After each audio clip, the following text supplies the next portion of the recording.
নমস্কার বন্ধুরা, আজ আমি তোমাদের কাছে নিয়ে চলে এসেছি কলাইয়ের ডালের দারুণ একটা রেসিপি নিয়ে। এর জন্যেই কড়াইয়ের মধ্যে কলাইয়ের ডালগুলোকে ভালো করে শুকনো খোলায় ভেজে নেব।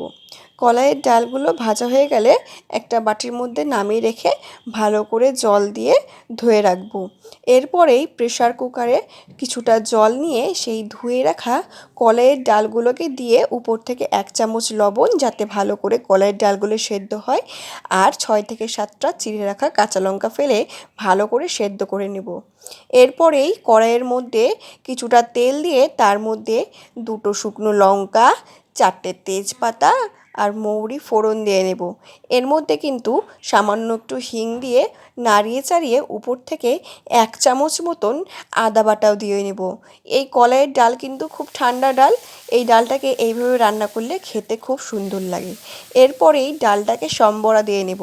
সিদ্ধ করে রাখা ডালটাকে এই তেলের মধ্যে দিয়ে নেব।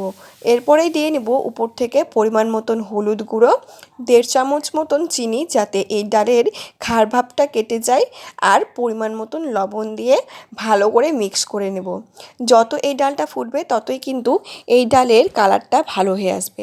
এই কলাইয়ের ডালের প্রচুর উপকারিতা রয়েছে। এই কলাইয়ের ডাল গরমে খাওয়া প্রচুর উপকার আমাদের শরীরের পক্ষে। আমাদের শরীর কিন্তু একদম ঠান্ডা রাখে। এই ডালটা কিন্তু একটু গাঢ় হয়, কিন্তু খেতে খুব সুস্বাদু হয়। গরমকালে আপনারা এই ডালটাকে করে খেতে পারেন। এই ডাল কিন্তু ফাইবার, কোলেস্টেরলের মাত্রা কমাতে সাহায্য করে আমাদের শরীরে। অন্যদিকে পটাশিয়াম রক্তচাপকে স্বাস্থ্যকর পরিসরে রাখতে সাহায্য করে। দেখুন এই ডালটা কতটা সুন্দর হয়ে এসছে। আপনারাও কিন্তু অবশ্যই বাড়িতে এইভাবে কলাইয়ের ডাল করে খেতে পারেন। রেসিপিটা ভালো লাগলে আমাকে অবশ্যই কমেন্ট করে জানাবেন।